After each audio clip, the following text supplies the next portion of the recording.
Warm welcome to CA Raja classes and thank you so much for joining this mini and micro webinar. Before we get into the discussion, let me just take a couple of minutes to introduce myself. I am CA N Raja, a chartered accountant by qualification, a teacher and trainer by passion, and teacher for 3 lakh plus students worldwide. I started my career as a banker with State Bank of India. Then after a period of 4 years, I got into CA practice. I had my practice for 7.5 years. But I realized my calling is teaching. I started focusing on teaching and training, and today, with the blessings of God, we have 3 lakh plus students worldwide. So now it's time for us to get into the session. This case is related to internal accruals as margin for a term loan project. Have a look at this. X Limited is taking up following project. So they are investing on land. Let's say the figures are in crores. Land 1 crore, building 3 crores, plant and machinery 6 crore. Contingency is 0.45 crore. So the total cost is 10.45. They have requested a term loan of 7.32 crore. And the balance is supposed to come from them as margin, and they say that they are going to meet the margin out of internal accruals. Internal accruals are nothing but the cash profits. Okay, so cash profits 3.14 crore, so that makes 10.45. And you also have additional information that this firm, that is X Limited, is having a repayment obligation of 1.5 crore for existing loans. The breakup is interest of 0.5 crore and principal of 1 crore. And you also have information about their estimated profit after tax and dividend is 3 crore. Okay, estimated depreciation is 2.5 crore. This is both on the existing asset as well as the new project asset. Then the proposed loan is repayable in equal installments over a period of 8 years. Okay, you are required to comment on acceptability of internal accruals as margin for project, whether this internal accruals can be accepted or not. Okay, so how would you take that decision? First of all, find out what is their total internal accruals. How do you find out the total internal accrual? Take what is their profit after tax and dividend. With that, add back depreciation being a non-cash item. Add back interest also. That will give you what is their gross internal accruals. From that, if you deduct this 3.14 crore, which is going to be used as a margin, you will get your net internal accrual, and it is that net internal accrual available for servicing the existing loan of 1.5 crore as well as the proposed loan. Okay, proposed loan plus interest. So let's do that exercise.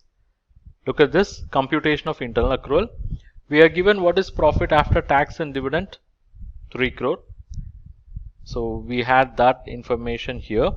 Then we are adding back this depreciation of 2.5 crore being a non-cash item, and we want to know what is the profit before paying the interest, right? So we should add the interest on existing term loan. This is the interest on existing term loan, and interest on proposed term loan is nothing but 7.32 into 12%. Okay, right? And here I am making an assumption that the loan is availed in the beginning and the project is ready. Okay, right? So interest on existing loan is added and interest on proposed loan is also added. Now you get what is the gross internal accruals, which is 6.88 crore. Okay, now listen. We have to check whether internal accruals can be used as margin for this project or not. Just now we have computed the gross internal accruals as 6.88 crore. From that, let us deduct what is going to be utilized as margin for the project. 3.14 crore is going to be utilized. It means the net internal accrual is 3.74 crore. Okay, so this is what available for servicing the loan. Right. What is their existing repayment obligation? Put together it is 1.5 crore. What is the proposed repayment obligation? 7.32 crore divided by 8 years. So you will get your annual repayment plus the interest. So let's capture that here. Existing loan plus interest is 1.5 crore. Proposed loan principal is 0.91. That's nothing but the total loan amount divided by 8 years. And proposed loan interest for the first year is 0.88, and that makes 3.29 crore. So 3.74 crore is the sources available and 3.29 crore is the obligations, that is uses. And now if you calculate 3.74 divided by 3.29, you get gross DSCR. 3.74 divided by 3.29 gives gross DSCR as 1.14 times. Of course, the ratio is greater than 1, but most of the banks, they have their minimum DSCR, gross DSCR as 1.5, and public sector banks, they insist it at 1.75 level. So here the DSCR is only 1.14. So because of that reason, we have to say no for utilizing the margin. Okay, utilizing the internal accruals as margin for the project. And not only that, there is another issue. The other issue is they are saying they will use internal accrual at 3.14. This is something which they can get when the business makes a full year profit, right? So when they function for full year, they'll be able to make cash profit of 6.88 crore. But when the project is going to be implemented, that information we don't have here.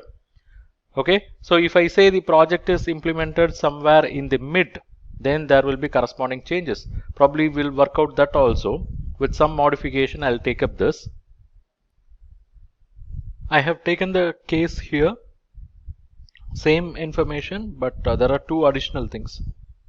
One, assumption is loan availed on the beginning of the year, and the second assumption is project to be completed in 6 months. These two assumptions were not there earlier when we discussed. Okay, so if the loan is availed in the beginning of the year, let's say it is availed on 1st April, and the project got to be completed in 6 months, that is 30th September.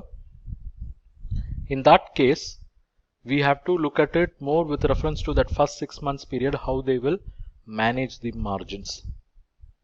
Because the margin is 3.14 crore. Whether they will have sufficient margin at that point and whether they'll be able to service their existing loans, both have to be taken into consideration. So let's look at the calculation. Look at this. Here we are computing the internal accrual. So this is the profit after tax and dividend information which we did this.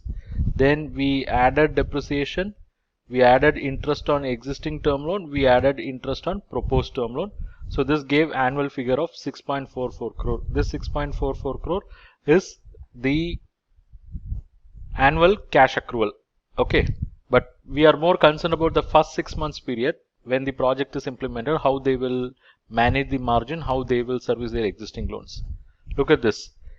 If this is for 12 months, we can find out what is the internal accrual for 6 months. I've just taken this figure divided by 2. So 3.22. And we are saying the margin of 3.14 will be fully met out of internal accruals. So if I deduct the margin 3.14 from this 3.22, what is left over is only 0.08. This is the only source available now. But if you look at the obligation side, on the existing loan plus interest, it is 1.5 crore. So for 6 months, I've taken 0.75 crore. Of course, the proposed loan interest or principal does not arise in this first 6 months period. So it is 0.75 obligation and 0.08 resources. And if I calculate gross DSCR, it will be 0.11. What is the minimum DSCR we say? It's like 1.5, 1.75, and here it is 0.11, absolutely not acceptable.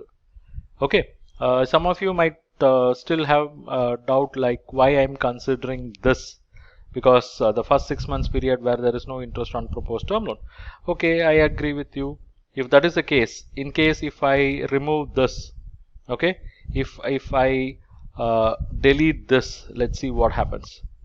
If I delete this, I get the internal accrual as 3 crore and I have to take half of it. Then if I look at it from that angle, it will be even more a different figure. But the reason why I have taken this interest on proposed term loan is that we started with profit after tax and dividend estimated for the year, that is for the full year. So in that process, the interest on existing term loan, and here if you notice this figure I have calculated like this, 7.32 into 12% divided by 2. It means I've taken only for 6 months. Okay, so this 6 months interest would have been deducted while arriving at this profit after tax. So which ideally we should add back now. Okay, so it makes sense to add back. So 6.44 is the annual, position, and 6 months position this is. And if we use this substantially for meeting the margin, then nothing will be available for meeting the existing loan repayment obligation, and because of that, if they become a defaulter, it will eventually affect the proposed project also. So answering the question whether the internal accruals can be used as margin for this project, the answer should be straight no. Thank you for watching this webinar. I am sure you have derived value from this webinar. And if you wish to learn more, I have some good opportunity for you. What is that? Check out. It is this Credit and Financial Analysis Mastery course exclusively designed for bankers and for those who want to have bankers' point of view. This is a course which we have developed after a detailed analysis, a thorough discussion with several hundreds of bankers and finance professionals. We have identified what is their exact requirement when it comes to SME and corporate credit and financial analysis. In this mastery bundle, I'm going to give you access to various courses. To start with, we have course number 1, Basics of Credit Analysis. In this course, we have explained the basics of credit analysis through various sections, section 1 to 9. Next comes course number 2, that is how to read balance sheet. In this course, we have explained what is balance sheet, how to read them, how to approach them by using real life financial statements. Then comes course number 3, how to do financial ratio analysis like a banker. In this course, we have explained all critical ratios that are analyzed by the bankers, and we have also explained through case studies. Then we have course number 4, how to do cash flow analysis. So through this course, you will understand what is cash flow analysis, how to do a typical cash flow analysis. We have used case studies, and reference to Ind AS is also included in this course. Then we have course number 5, that is how to do fund flow analysis. This is a critical financial analysis tool, and in this course you will learn what is fund flow statement, how to analyze them from banker's angle, how to prepare fund flow statement from academic angle as well. So overall 5 courses, each 1499. So aggregate price should be 7495, but you are not going to pay that. For you, it's just rupees 2499 for 1 year access, or rupees 4999 for lifetime access. And it is not yet over, you have some more bonus.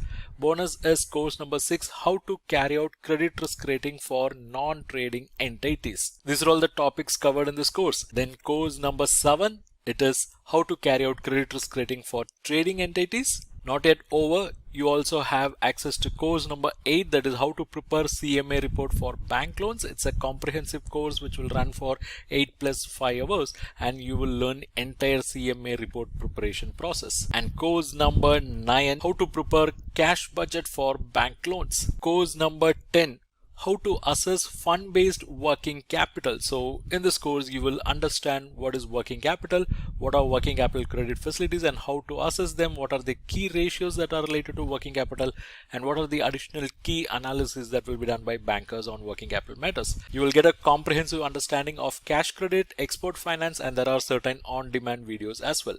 So 5 plus 5, 10 courses of value close to 15,000 rupees, but you are going to get it for 1 year access rupees 2499, lifetime access rupees 4999.